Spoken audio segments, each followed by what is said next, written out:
Quote dulu. Oke, jadi seharusnya kan janji saya kemarin kan kita ujian apa materi yang akan kita bahas itu adalah bab 8, bab 9 ya. Sama terakhir itu rencananya bab 14. Tapi kayaknya nggak terkejar lagi. Kalau bab 8 ini sebenarnya ada juga sudah terangkai dalam bab 9 ya. Jadi ada beberapa yang sudah terangkai dalam bab 9. Jadi bab 8 saya pikir apalagi bab 8 ini pun Anda sudah dapat ya waktu DC dulu. Nggak terlalu beda antara AC dan DC. Nggak terlalu banyak bedanya ya. Jadi nanti ini kita bahas sekaligus dengan bab 9 saja. Dan nanti kita ujiannya rencana saya bab 9 ya, bab 9 dan kalau memang terkejar nanti mungkin bab 14.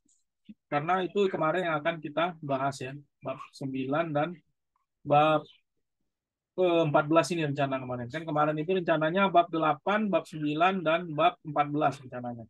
Tapi bab 8 kita masukkan saja ke bab 9. Oke, langsung saja ya kita bahas bab 9. Nah, bab 9 ini tuh erat kaitannya dengan rangkaian ini ya. Di halaman berapa tadi? Erat kaitannya dengan rangkaian AC juga ya, rangkaian AC. Kemarin kan kita sudah menyinggung sedikit rangkaian AC ya, waktu Anda sebelum UTS. Sudah ada beberapa, kita sudah menyinggung sedikit tentang rangkaian AC kemarin kan. Halaman 269, 269, 269.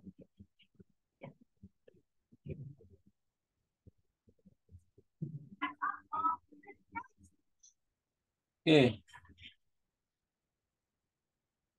oke. Jadi kita akan membahas tentang daya pada rangkaian RLC. Silakan sambil Anda buka juga buku Anda ya. Bukunya masih sama dengan yang kemarin. Kok daya pakai rangkaian RLC sih? Bukan, bukan. 269, betul ya? Sebentar, sebentar. Apa judulnya tadi? Sebentar, sebentar.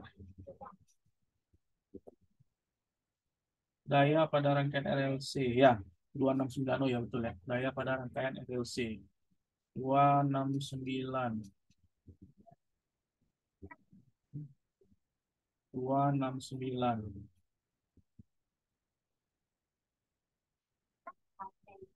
Oke. Eh, saya ulang ya. Jadi daya pada rangkaian RLC. Kemarin kan kita sudah bahas rangkaian RL saja, lalu RC saja, dan ada rangkaian RLC. Nah, sekarang kita akan bahas daya pada rangkaian RLC. Jadi, nih ya, saya besarin. Pengertian daya. Daya itu kalau di DC kemarin ya, kalau di DC Anda kan sudah belajar, daya di DC itu adalah,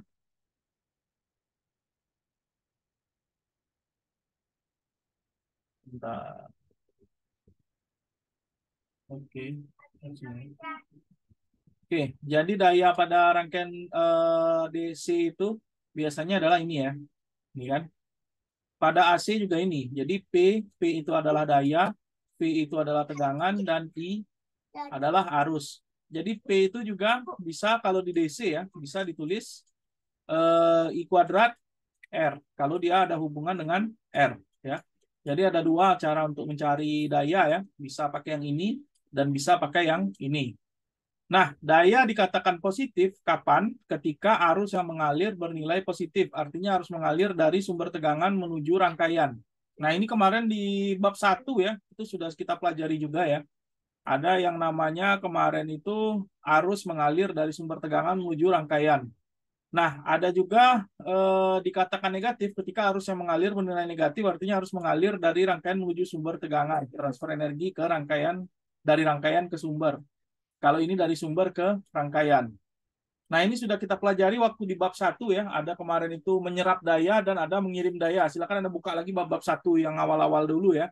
Jadi, kapan dia dikatakan positif dan kapan dia dikatakan negatif. Jadi, pas dia dikatakan negatif ini artinya dia menyerap daya.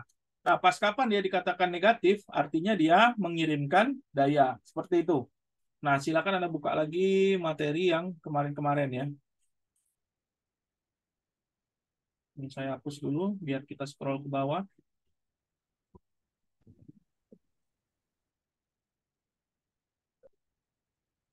Nah, Ada yang namanya daya sesaat. Jadi kalau di rangkaian RL itu, kalau di rangkaian AC itu kan Anda tahu ya, kalau di rangkaian DC kan bentuk gelombangnya lurus ya, lurus, lurus terus gitu ya. Jadi dayanya itu untuk semua satuan waktu nilainya sama besar. Nah, sementara kalau rangkaian AC kan kemarin kan kira-kira seperti ini kan sinusoidal ya. Rangkaian itu sinusoidal, ada yang pada saat itu dia tinggi sekali, ada yang pada suatu saat dia rendah sekali, dan ada pada suatu saat dia nol. Nah, tapi ada yang dinamakan dengan daya sesaat. Daya sesaat itu hanya ada di rangkaian AC saja. Jadi daya sesaat ini apa? Adalah daya yang terjadi pada hanya waktu tertentu, yaitu ketika sebuah komponen mempunyai nilai tegangan dan arus yang mengalir pada waktu tersebut. Nah, ini kan contohnya ini waktunya, taruhlah ini nol ya. Taruhlah di sini nol, misalnya di sini berapa? 2 misalnya. 2 di sini taruhlah 4. Nah, di tengah-tengah ini taruhlah berapa? Misalnya 3 second gitu ya. 3 second gitu. Nah, kok 3 sih? Sorry. 1. Taruhlah 1. Berarti ini 0 second, 1 second, 2 second, dan di sini taruhlah berapa? 3 second gitu. Nah, kalau ditanyakan daya sesaat itu artinya misalnya P pada saat 2 second. Nah, itu artinya P pada saat 2 second berarti nilainya tertinggi. P pada saat misalnya 0 second, 0 second. P pada saat 0 second artinya nilainya paling rendah atau 0. P pada saat 2 second. Ini bukan 2 second ya.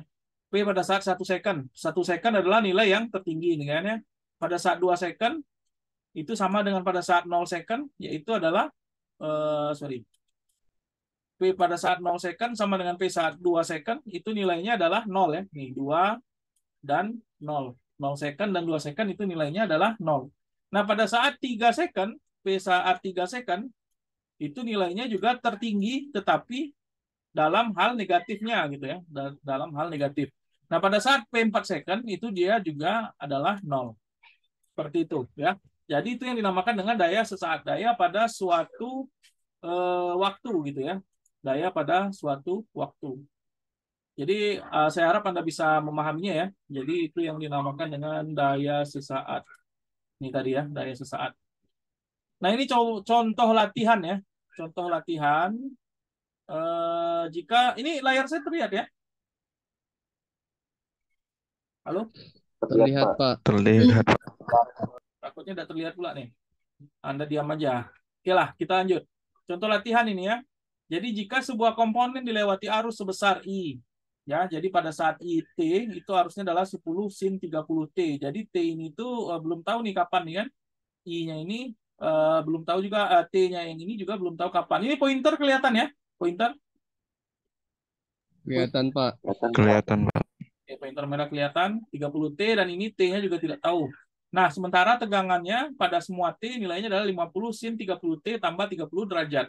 Nah, maka ditanya berapa daya yang muncul pada saat T 1 detik atau 1 second. Nah, tinggal Anda masukin aja kan. Berarti P itu nilainya apa? P itu nilainya sama ya, kayak tadi ya. Langsung aja. Jadi P itu kan sama ya. P pada saat T sama dengan V pada saat T dikali I saat T. Nah, VI-nya kan sudah tahu nih. I-nya ini nilainya, walaupun tidak tahu pada saat 1 second itu berapa gitu ya. Ini nilai I-nya tinggal Anda masukkan saja. Dan ini nilai apa namanya nih. Ini nilai V-nya tinggal Anda masukkan saja. Sehingga jadi seperti ini kan. Nah, seperti ini. Nah, ini belum selesai nih. Ini pada saat T aja. Pada saat T.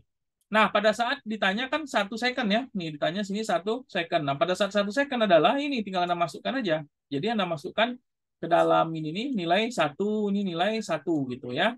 Anda masukkan nilai 1 sehingga didapatlah nanti ini kan 10 sin 30T tadi ya. 30T 10 sin 30T kan ini ya. 30T karena dia 1 ya 30 aja gitu kan. Ini 50 sin 30T tambah 30 derajat. Berarti ini 30 tambah 30. Sehingga ini jadi 10 sin 30 dikali 50 sin 60. Nah, tinggal Anda kalikan aja ya. 10 sin 30 Anda cari pakai kalkulator. Nanti Anda kalikan dapatlah hasilnya ini. Nah, seperti itu. Ya, seperti itu.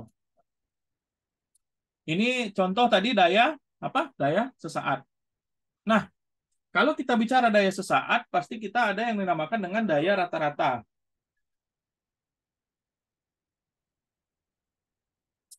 Nah, daya rata-rata adalah daya yang dihasilkan sebagai integral dari fungsi periodik waktu terhadap keseluruhan range waktu tertentu dibagi dengan periodenya sendiri. Untuk melihat hasil daya rata-rata pada setiap komponen pasif yang dilaluinya bisa dengan menggunakan rumus yang telah pelajari pada bab sebelumnya tentang harga rata-rata. Jadi kan kalau tadi kita sudah bicara tentang apa namanya? Tentang arus AC ya. Arus AC kan kayak gini ya. Jadi pada suatu waktu nilainya tidak sama ya. Nilainya pada saat di sini dengan di sini itu tidak sama. Nah, makanya dibutuhkan apa yang dinamakan dengan daya rata-rata. Jadi nanti Anda bisa istilahnya daya rata-rata ini adalah daya AC yang dibawakan ke DC. Sama misalnya contoh ya, contoh analoginya. Ini silakan kamera diaktifkan ya.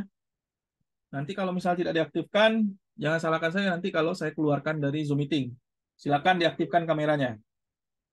Saya lanjut sampai mana tadi? Daya rata-rata ya. Nah, jadi dibutuhkan dengan daya rata-rata sehingga nanti misalnya sama kayak analoginya kayak pemasukan Anda misalnya ya. Misalnya Anda taruhlah Anda freelance. Kerja freelance Anda misalnya instalasi listrik misal ya. Nah, Anda kerja freelance instalasi listrik, kadang hari Senin Anda dapat job.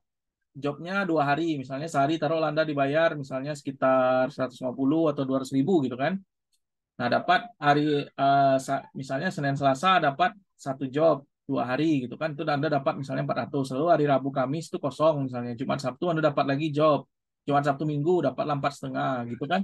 Nah, jadi kan setiap minggu itu penghasilan Anda beda-beda. Misalnya taruh minggu pertama Anda dapat 500, minggu kedua Anda dapat 700, minggu ketiga Anda dapat 200, agak sepi gitu kan misalnya. Nah, minggu keempat Anda dapat 500 gitu. Nah, ditanya berapa penghasilan rata-rata Anda gitu. Nah, jadi Anda jumlahin aja kan penghasilannya. Nah, begitu juga dengan daya. Karena daya ini nilainya tidak sama per satuan waktu. Jadi ada suatu saat dia tinggi, sekali ada satu saat dia nol, maka dibutuhkan yang dinamakan dengan daya rata-rata. Gitu ya. Saya harap Anda paham maksudnya. Ya, jadi yang namanya rata-rata seperti itu. Karena kalau dia AC, kan dia sinusoidal ya. Ada suatu saat dia plus, ada suatu saat dia min, sehingga dibutuhkan daya rata-rata sehingga kita bisa cerita, oh itu tuh dayanya sekian gitu ya, nilainya sekian gitu. Nah beda dengan yang arus DC kan, kalau DC kan dia flat ya, flat kan, kan kira-kira apa namanya bentuk gelombangnya kan lurus saja, sehingga dayanya tidak perlu dirata-ratakan, memang setiap waktu dayanya segitu gitu, ya dayanya segitu gitu, seperti itu ya. Sampai sini ada pertanyaan enggak? Jelas ya? Oke, jadi kalau itu tadi yang dinamakan dengan daya rata-rata. Nah, jadi daya rata-rata kalau kita lihat per komponen, itu ada pada komponen, nah namanya aja kita belajar RLC ya. Jadi ada pada komponen R, ada komponen L, dan ada pada komponen C. Nah, masing-masingnya ini beda-beda ya. Jadi kalau misalnya komponennya itu ada, jadi kalau misalnya daya yang mempunyai rata-rata, itu hanya ada di komponen R saja, komponen R saja. Komponen L dan komponen C itu nilai daya rata-ratanya adalah 0. Nih, ya ini penurunan rumusnya ya. Jadi kalau misalnya daya rata-rata pada komponen L itu sama dengan 0 dan juga daya rata-rata pada komponen C itu sama dengan 0 juga. Nah, bedanya apa? Bedanya untuk komponen L itu kalau saya tak salah nilainya positif ya. Sementara komponen L ini kalau saya tidak salah nilainya negatif. Jadi kalau misalnya itulah makanya kadang-kadang Anda pernah dengar yang namanya kapasitor bank ya. Mungkin kalau tidak tahu saya Anda sudah dapat kuliah dengan Pak Asmar atau belum ya. Nanti juga nanti kuliah dengan Pak Asmar pasti Anda juga dengar mungkin ada yang dinamakan dengan kapasitor bank, kompensasi daya dan lain-lain. Nah, itu yang biasanya mengkompensasi daya itu adalah dinamakan dengan kapasitor. Yang nanti ada daya reaktif, daya aktif, dan daya semu. Itu nanti kita pelajari juga di bab ini. Kita istilahnya di bab ini kita menyentuh daya itu secara garis besar, tidak mendalami terlalu dalam ya nanti karena itu di mata kuliah yang lain. Nah, daya rata-rata pada komponen R, nah baru pada komponen, ya saya ulangi lagi ya, tadi pada komponen L itu 0, pada komponen C juga daya rata-ratanya adalah 0, dia saling menghilangkan. Nah, kalau pada komponen R baru ada daya rata-rata, nilainya adalah ini, ya. Penurunan rumusnya ini, silakan Anda baca sendiri, nilainya itu adalah setengah, jadi P rata-rata sama dengan setengah PM kali IM, di mana VM itu adalah, sorry, Vm kali IM, di mana Vm per akar 2 dikali IM per akar 2 itu adalah V efektif dan I efektif. Jadi setengah Vm IM ini sama dengan V efektif dan I efektif. Nah, jadi kalau misalnya Anda ketemu VM, kan kemarin kita sudah belajar juga ya, yang mana VM ya. Yang mana VM, yang mana VT gitu ya, yang mana V efektif. Itu kita sudah belajar kemarin. Nah, kalau di sini kan IM itu adalah I maksimal ya. Sorry, VM itu adalah V maksimal dan I itu adalah I maksimal. Makanya VM itu adalah nih di titik yang tertingginya ini ya. Sementara I-nya di titik juga yang tertinggi. Nah, itu Anda buka lagi bab kemarin. Jadi kita sudah membahas kemarin mana VM, mana VT, dan lain-lain. Nah, sehingga R itu adalah setengah VM kali M sama dengan V efektif kali I efektif. Nah, itu jadi daya rata-rata itu hanya ada untuk komponen apa tadi? Komponen R saja, tidak ada untuk komponen L dan komponen C. Seperti itu ya. Nah, jadi kalau untuk komponen L dan C dapat dipakai rumus umumnya di mana VT sama dengan Vm sin omega T, IT Im sin omega T, sehingga daya rata-rata mana ya? Jadi nilai theta tergantung dari komponen induktor atau kapasitor. Jadi kalau misalnya, nah itu tadi saya cerita ya, kalau misalnya kapasitor itu dia bertanda plus dan induktor ini dia bertanda min. Artinya kalau kapasitor ini dia menyuplai daya reaktif, sementara induktor ini dia mengkonsumsi daya reaktif.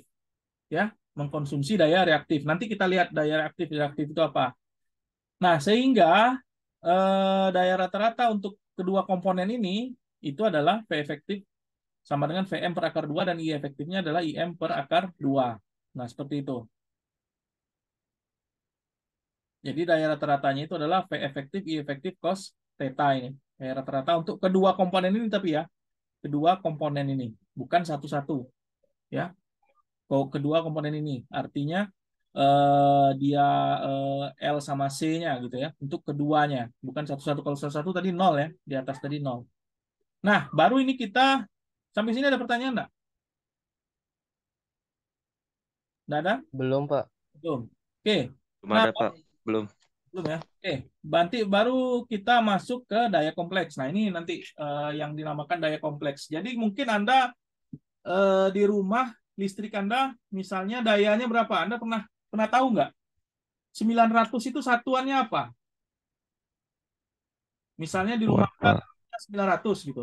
Satuannya apa kira-kira? VA, Pak. VA ya. Nah, apa itu arti VA itu? Sementara daya itu kan watt ya. Yang sering kita dengarkan daya itu watt. Apa maksud VA itu? Ada yang bisa, sebelum saya masuk nih, ada yang bisa mengitukan ke saya nggak? Menceritakan. Apa yang dimaksud dengan VA? VA itu apa panjangannya? Volt ampere, Pak. Volt ampere. Ya, oke, volt ampere. Nah, kira-kira sudah dengan Pak Asmar Anda sudah masuk ya? Sudah ya? Sudah, Pak. Sudah belajar apa?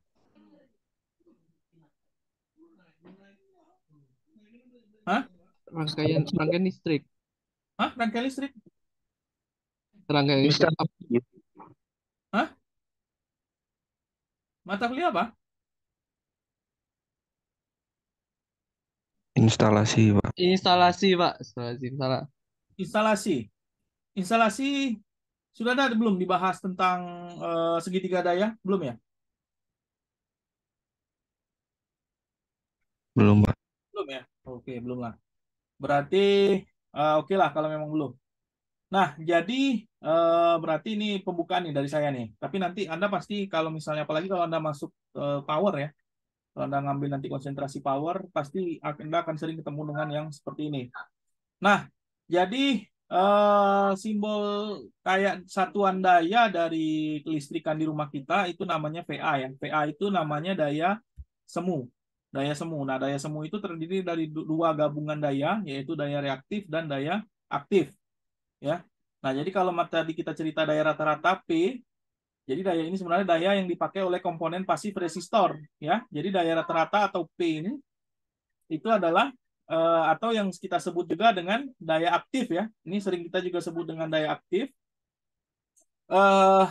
Ini ada beberapa buku menyatakan ini daya aktif ya. Itu adalah daya yang dipakai oleh komponen pasif resistor ya. Ingat, daya yang dipakai oleh komponen pasif resistor. Nah, itulah kenapa tadi daya rata-rata hanya dimiliki oleh R saja. Nah, kalau kita perhatikan suplai dari PLN ke rumah-rumah, maka daya yang tercatat dalam alat KWH meter adalah daya rata-rata atau sering disebut dengan daya nyata yang dibayarkan oleh pelanggan. Jadi kalau yang Anda bayar oleh pelanggan, walaupun daya rumah Anda misalnya 900 VA gitu ya, tapi yang Anda bayar adalah watt hour kan, KWH kan, kilowatt hour. Nah, itu adalah yang Anda bayar adalah daya rata-rata kalau misalnya Anda rumah tangga ya. Tapi kalau Anda misalnya sudah konsumen sekelas apa namanya, sekelas perusahaan, itu biasanya yang daya reaktifnya juga dibayarkan. Nah, seperti itu. Nah, kembali lagi ke sini. Jadi daya rata-rata itu satuannya watt ya, satuannya watt. Di mana persamaannya adalah P sama dengan V efektif dikali I efektif kali cos theta. Nah, ini persamaan dari daya aktif. Nah, lalu ada namanya daya reaktif. Jadi daya reaktif ini adalah daya yang muncul diakibatkan oleh komponen pasif di luar resistor. Jadi sebenarnya daya di rumah kita kan bukan cuma resistor ya. Contoh lampu LED gitu kan, lampu LED yang Anda pakai itu kan bukan R saja itu, ada komponen C-nya, ada komponen L-nya juga kan. Nah, jadi daya yang muncul diakibatkan oleh komponen pasif di luar resistor yang merupakan daya rugi-rugi atau daya yang tidak diinginkan. Jadi sebenarnya daya ini daya yang tidak diinginkan. Kalau daya reaktif ini terlalu banyak di sebuah jaringan, maka nilainya daya aktifnya menjadi kecil. Daya aktifnya menjadi kecil. Nah, daya ini seharusnya seminimal mungkin dihindari atau paling tidak diperkecil. Jadi daya ini tidak akan mungkin dihilangkan sama sekali, tapi bisa diperkecil. Ya, dengan cara memperbaiki faktor daya. Nah, nanti kita lihat faktor daya. Nah, simbol dari daya reaktif itu adalah Q dengan satuannya adalah volt ampere reaktif atau VAR. Ya, jadi ada watt, ada VAR. Nah, secara matematis daya reaktif itu adalah Q sama dengan V efektif dikali I efektif sin theta. Ya, V efektif dikali I efektif dikali sin theta. Nah, lalu nah ini yang daya tampak atau daya semu. Ada juga buku yang menyatakan ini dinamakan dengan daya semu. Jadi daya semu itu adalah daya yang sebenarnya disuplai oleh PLN yang merupakan resultan daya antara daya rata-rata dan daya aktif. Daya reaktif. Jadi daya tampak ini adalah gabungan dari daya rata-rata dan atau daya aktif dan daya reaktif. P dan Q, watt dan var. Nah, satuannya adalah VA. Nah, inilah di rumah Anda yang satuannya itu 900 VA. Misalnya rumah Anda satu dayanya itu 900 VA atau 1300 gitu kan. Nah, tetapi coba Anda hidupkan istilahnya perangkat listrik sampai 1300 itu tidak akan cukup. Sampai 1000 pun mungkin tidak mampu rumah kita gitu kan. 1000 watt ya, bukan 1000 VA.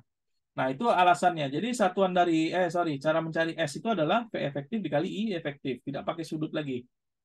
Nah, ini yang dinamakan dengan daya semu, daya tampak atau daya kompleks. Jadi kalau daya kompleks itu gabungan dari keduanya ya. Jadi daya kompleks itu adalah P tambah JQ. Jadi P ini adalah komponen aktifnya dan JQ adalah komponen reaktifnya. Jadi V efektif dikali I efektif cos theta ditambah J V efektif dikali I efektif sin theta. Sehingga hasilnya adalah V efektif kali I efektif. Sehingga S itu gabungan dari daya aktif dan daya reaktif. Jadi daya aktifnya itu adalah komponen, kalau Anda belajar bilangan kompleks ya, ini adalah komponen nyata atau realnya, dan ini adalah komponen apa? Komponen apa namanya kemarin? Yang pakai J ini? Hah? Komponen aktif dan aktif. Real dan apa ini kemarin? Aduh, masa Anda sudah lupa nih? Imajiner, Pak. Imajiner. Imajiner ya, imajiner ya. Nah, itu. Nah, baru kita cerita tentang faktor daya. Mungkin Anda pernah dengar ya, faktor daya atau power factor atau PF. Ya, faktor daya atau power factor atau PF. Nah, PF itu apa? Jadi power factor atau PF itu adalah perbandingan antara daya aktif dan daya semunya. Ya, daya aktif dan daya semunya, di mana P per S ini, power factor ini bentuknya dalam cos P. Dalam cos P. Jadi V efektif, I efektif cos theta dibagi V efektif, I efektif, sehingga ini kan dicoret ya. Sehingga ini dicoret, sehingga sisalah cos P-nya saja. Seperti itu ya.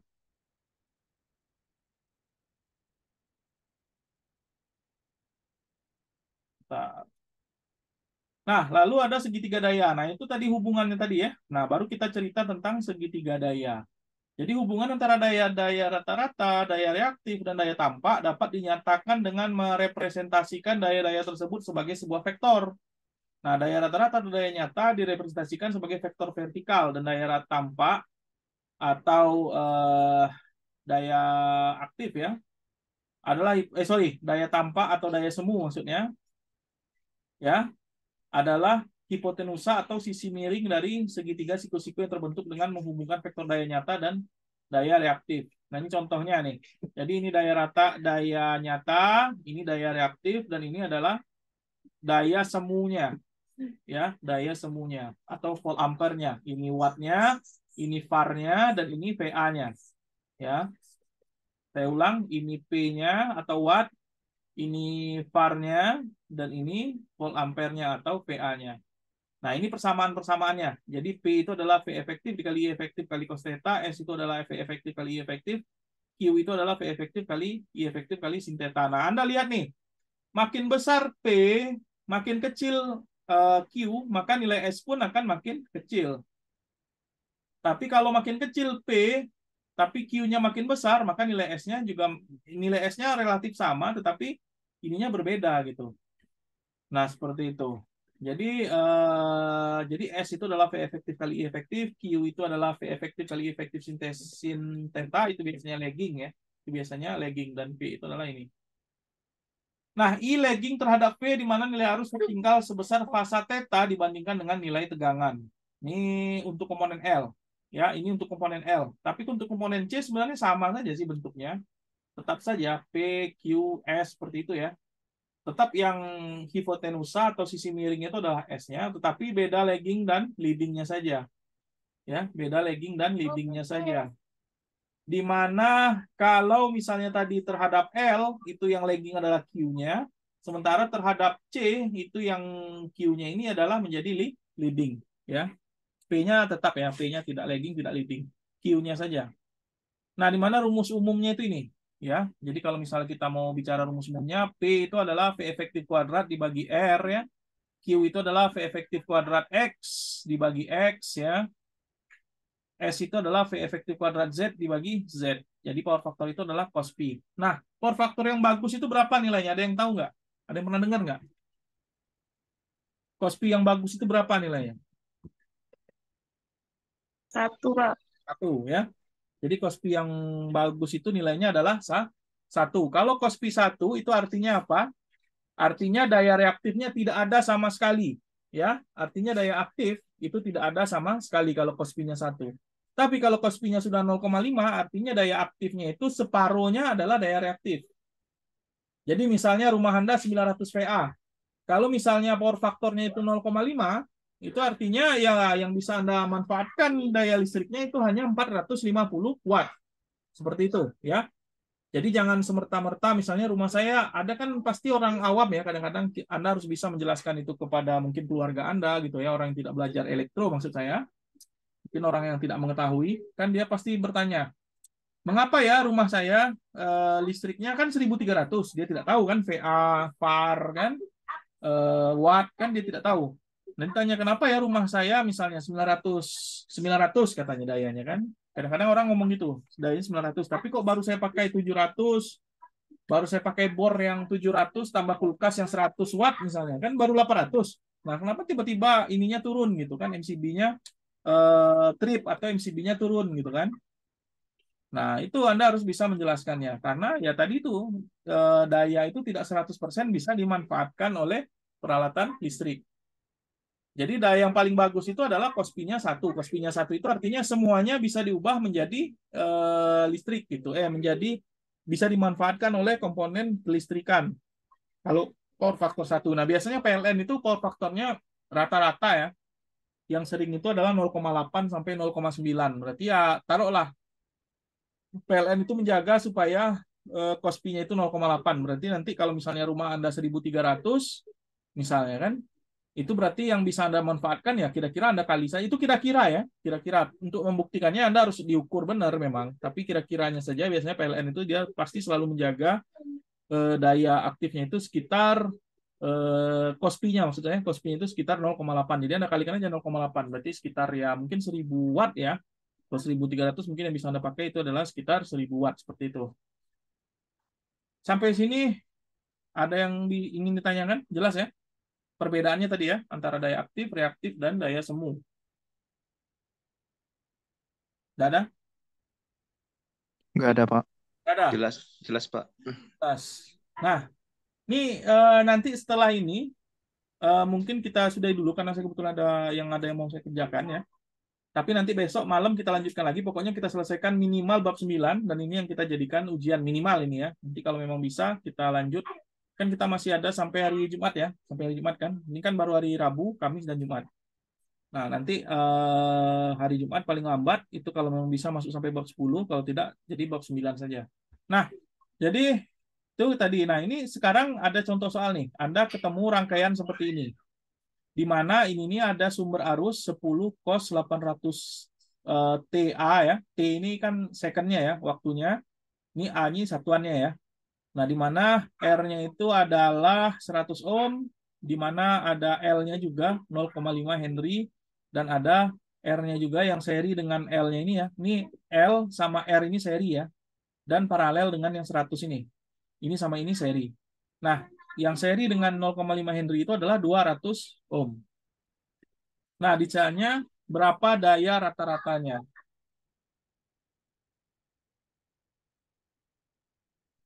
Bu, tolong tambahin.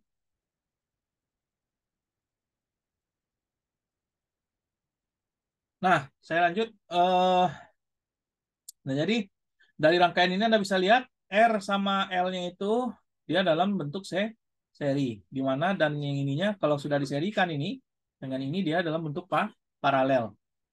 Jadi nanti rangkaiannya itu setelah ini,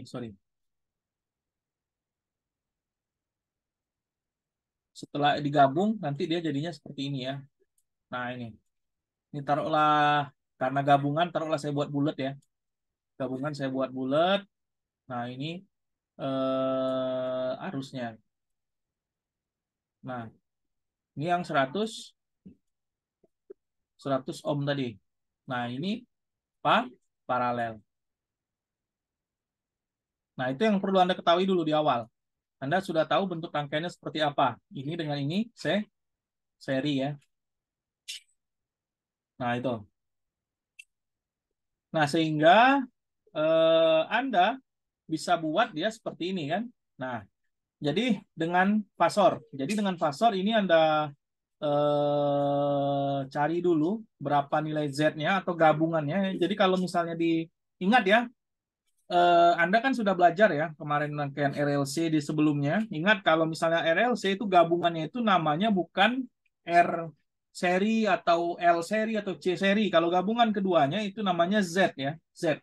Z itu kemarin adalah R tambah JX kan? Ingat ya. Z itu adalah R tambah JX. Nah, X itu bisa XC, bisa XL. Nah, bedanya kemarin itu ada di bab sebelumnya ya. Ada di bab sebelumnya yang seharusnya Anda juga sudah tahu karena itu sudah masuk sebelum UTS kemarin. Nah, saya lanjut. Nah, jadi Anda bisa lihat di sini ZP ini adalah 200 tambah J400. Ini seri ya. 200 tambah J400 ini. 200 tambah J400 seri dikali dengan 100. Nah, ini dia sudah ketemu paralelnya. Jadi kan kalau misalnya kemarin itu ada rangkaian yang seperti ini, nah ingat lagi ya cara nyarinya kan. Ada rangkaian seperti ini. Misalnya ada paralel 2 kan. Berarti kan R paralel itu sama dengan, misalnya ini taruh R1 ya. Itu rumus sederhananya ya. R1, R2. Berarti R paralelnya adalah R1 dikali R2 per R1 ditambah R2.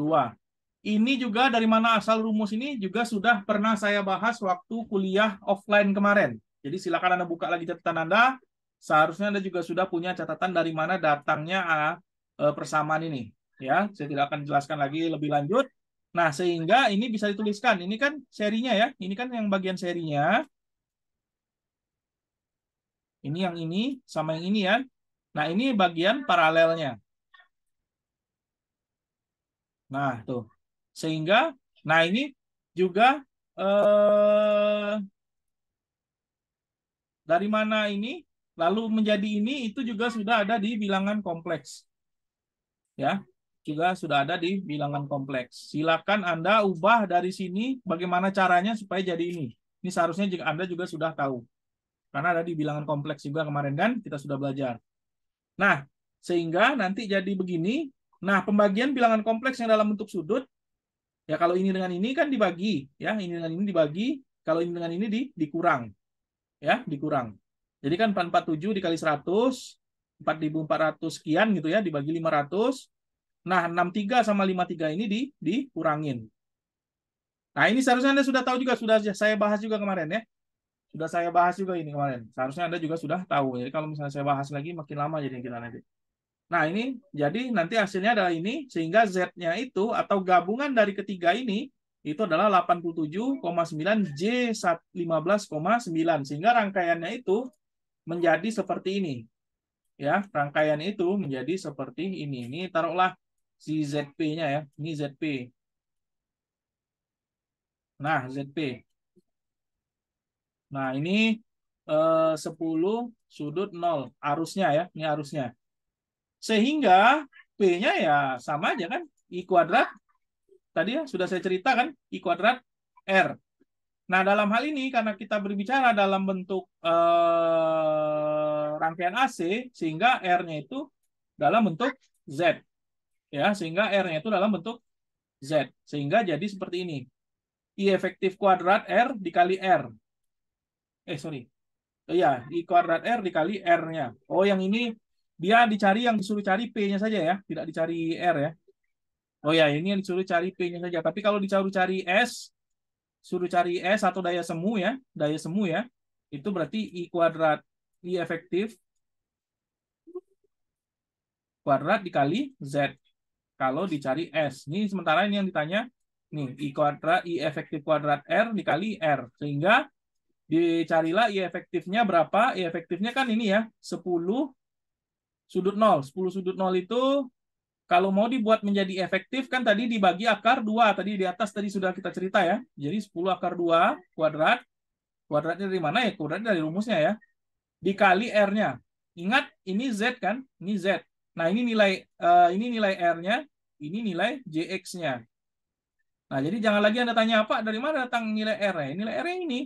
Karena Z itu adalah apa tadi? R tambah JX. Sehingga nilai R-nya adalah 87,9 ini.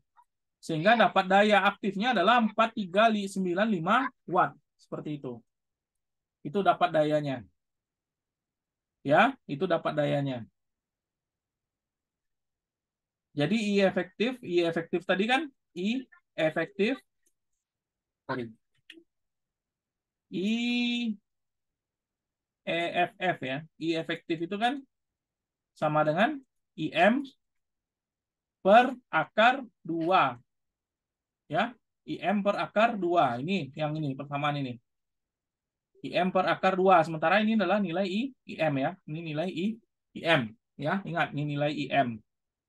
Sehingga dapatlah I efektifnya 10 per akar 2 dikali 87,9. Seperti itu ya. Oke. Clear all drawing. Ini ya, saya ulang lagi nih nilai-nilai. Tadi kan nilai-nilai P itu adalah P efektif kuadrat per R ya, atau nih yang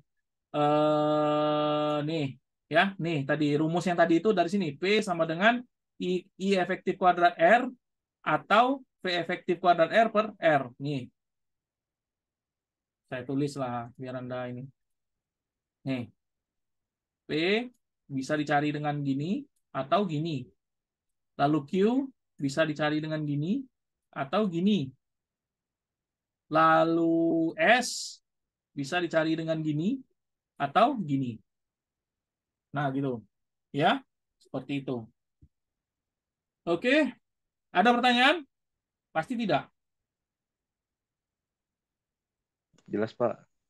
Jelas ya, pasti jelas ya. Iya, Pak. Ya, oke. Anda yang bilang jelas ini loh ya. Jangan nanti pas Edom Anda bilang saya tidak menjelaskan dengan benar gitu kan. Nah, pas saya suruh Anda ada pertanyaan, Anda semuanya Saya tidak pernah ketemu ada mahasiswa yang bertanya nih selama saya kuliah online, terkadang pun offline jarang sekali Anda bertanya. Nah, saya bingung juga ini. Ya, tapi mudah-mudahan saya berharap saya husnuzon aja sama Anda. Saya memang berharap Anda mengerti. Sampai mana tadi ya? Nah, ini tadi ya. Jadi kalau VM itu tadi mana tadi? I efektif, E efektif itu ada di sini tadi rumusnya ya. Waduh, di mana tadi ya? Di atas ini tadi. Di atas ini tadi mana tadi?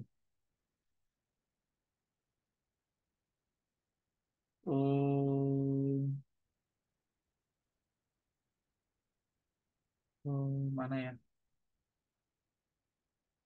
Nah, ini nih. IFN. Anda lihat nih, V efektif adalah VM per akar 2. I efektif adalah IM per akar 2. Jadi yang namanya efektif itu adalah I maksimal dibagi akar 2. Anda tahu ya, maksimal itu adalah nilai yang ujung sini nih. Ya, saya ulang lagi, nilai yang ujung di atas ini. Ini maksimal namanya. Ya.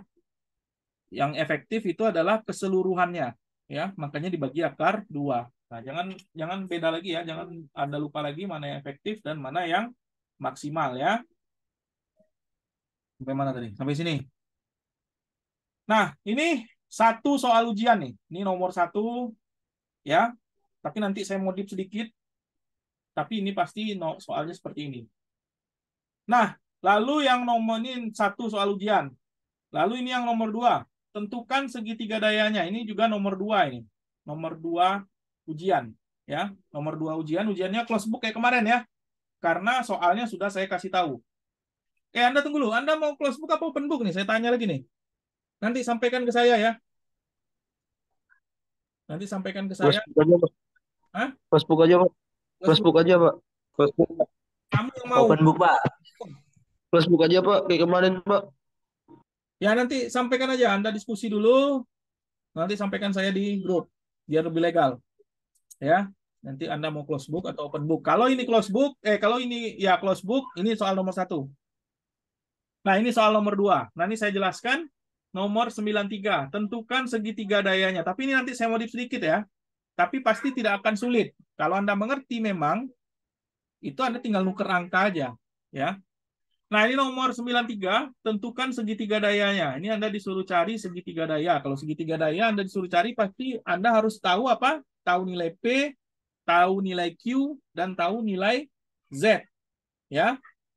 Nah, sama kayak tadi kan ini beda sedikit aja ya. Sama malah ya, soalnya 400, 200, 100. Sama malah soalnya ya.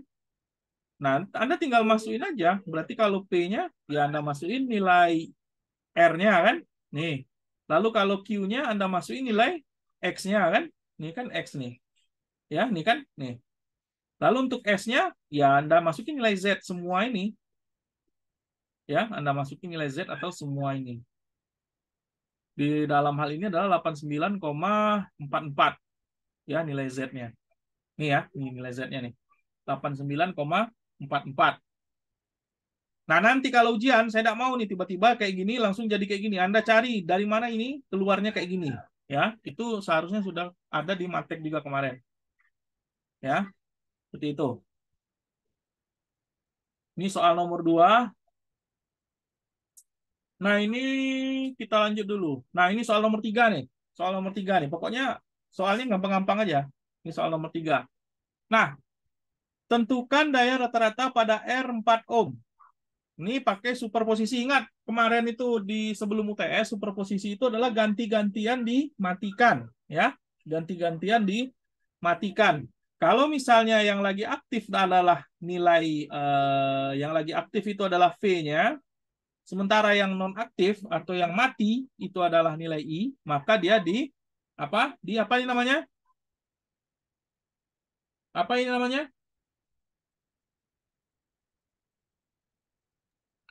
Open lah. Open circuit. Open circuit, oke.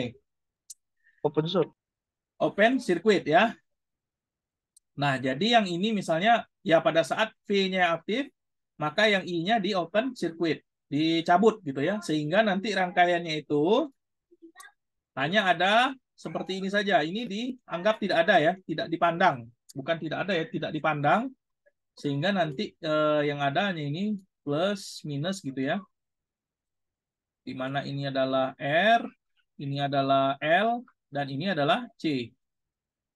Nah, kira-kira rangkaiannya jadi kayak gini. Jadi semuanya dalam bentuk apa? Seri. Ya. Semuanya dalam bentuk seri jika ini open circuit. Ya. Semuanya dalam bentuk seri kalau ini open circuit. Nah, sehingga untuk mencari I-nya, ya, saya hapus dulu. Yang perlu dihapus. Sebentar.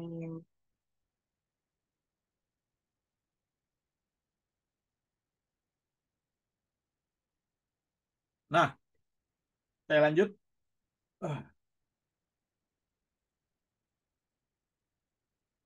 Oke. Nah, jadi pertama Anda cari nilai I kan? Nilai I satunya. Ini kan I satu di sini ya. Kan ada I yang mengalir di sini nih. I itu apa?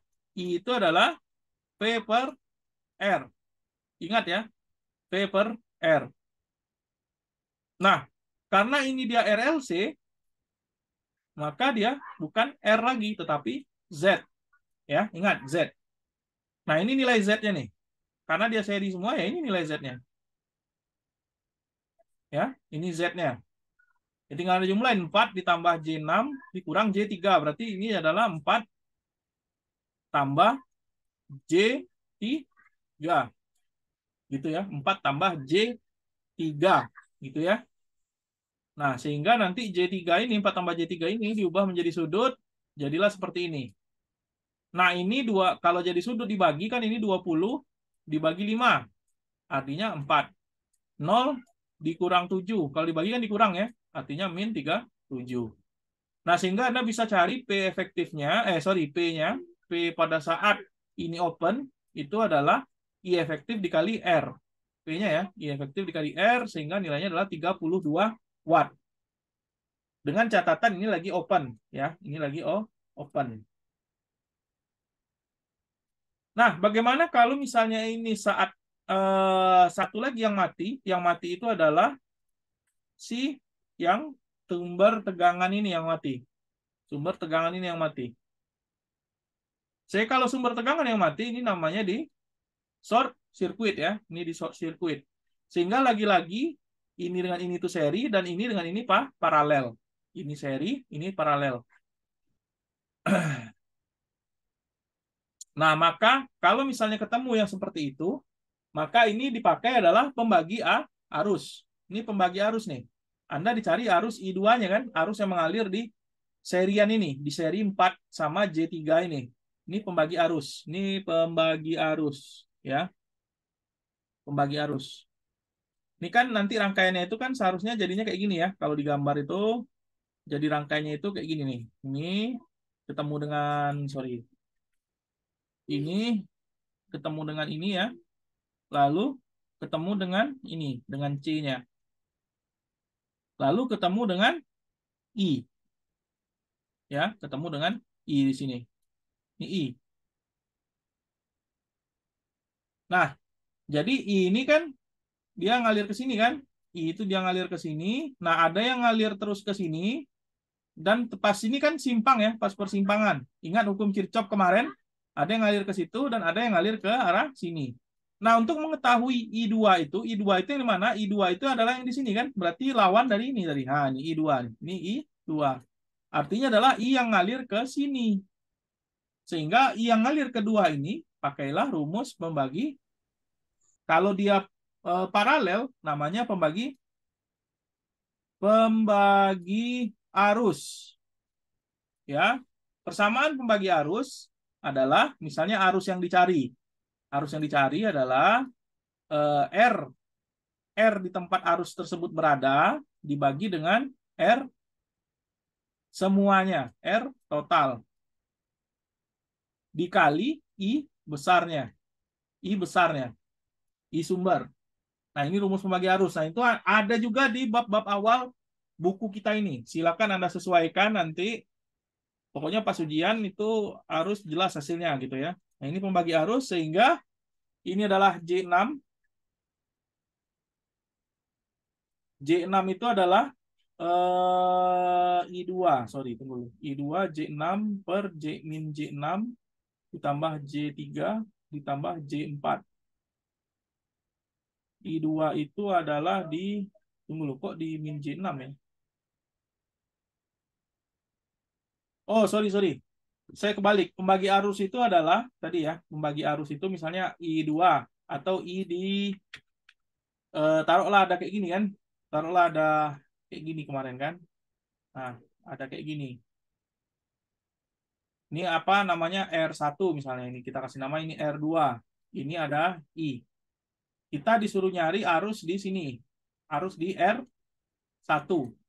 Berarti I R1 sama dengan. Nah, kebalikannya ya. Kebalikannya yang di atas itu adalah R2 per R1 tambah R2.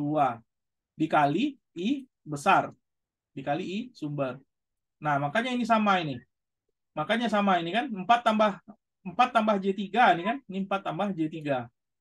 Nah, makanya ini sama ini. Makanya ini sama. Ini adalah yang sebaliknya gitu ya. Yang sebaliknya R2-nya gitu ya. Ini adalah jumlah semuanya. Dikali ini adalah I sumbernya. I sumber. Nah, sehingga dapatlah I2-nya nilainya ini. Ya, dapatlah I2-nya nilainya adalah I ini. Sampai sini ada pertanyaan? Tidak ada? Oke, tidak ada ya? Jelas ya? Jelas, Pak. Oke. Nah, itu. Jadi, sehingga dapatlah I2-nya nilainya sekian ini. Nilainya sekian ini. Nah, sehingga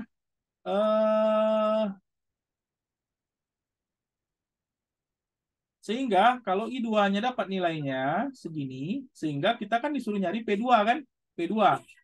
Disuruh nyari P2. P2 ya sama saja. I2 efektif kuadrat dikali R. Ya, sehingga min 6 akar 2 per 4. Min 6 akar 2. Min 6 dibagi akar 2 maksud saya. Karena ini IM ya. Ini IM-nya ini. Ini IM bagi akar 2 dikuadratin dikali 4. Karena nilai R-nya adalah 4. Dari mana 4 ini? R tambah JX ya. R tambah JX. Ya, R-nya satu R di sini kan 4. Ya, satu R-nya adalah 4. Makanya 4 di sini. Ya. Nah, sehingga dapatlah P untuk pada saat yang aktif adalah arus adalah nilainya 72 watt. Sehingga nilai P semuanya adalah P1 tambah P2. Itu adalah 32 ditambah 72 adalah 104 watt. Ya, 104 watt penjumlahannya. Penjumlahan ini yang 32 pada saat V-nya aktif dan ini yang 72 pada saat I-nya aktif. Maka P keseluruhannya adalah 104. Ingat ya, superposisi satu per satu dimatikan. Oke? Oke, Pak. Pertanyaan? Oke, Pak. Ya, sekali lagi saya sampaikan, silakan kalau mau ketemu saya, kalau mau offline. Tapi Anda harus tahu ya, harus istilahnya Anda sebelum ketemu saya, Anda harus sudah belajar dulu juga gitu ya. Jadi Anda nanti kalau bertanya bingung, Anda jelas apa yang Anda bingungkan. Kan saya bingung semua, Pak. Bingung semua berarti Anda kan tidak membacanya gitu kan. Kalau bingung semua. Ya. Nah, silakan masih saya buka ini sampai hari Jumat besok kalau mau ketemu offline. Seperti yang saya sampaikan kemarin waktu ngatek ya. Nah, itu. Atau kalau Anda bingung silakan datang ke lab satu-satu gitu ya. Misalnya si A bingung bagian mana nanti saya jelaskan aja kalau misalnya saya lagi ada di lab. Oke. Jadi kalau memang tidak ada pertanyaan nih ya.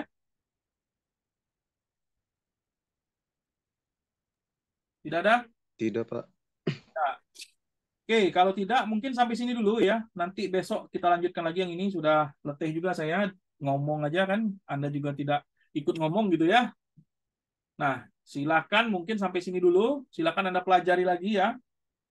Nanti kalau misalnya ada pertanyaan boleh Anda tanyakan besok atau Anda tanyakan di kampus atau misalnya Anda mau ketemu lagi secara offline silakan gitu ya.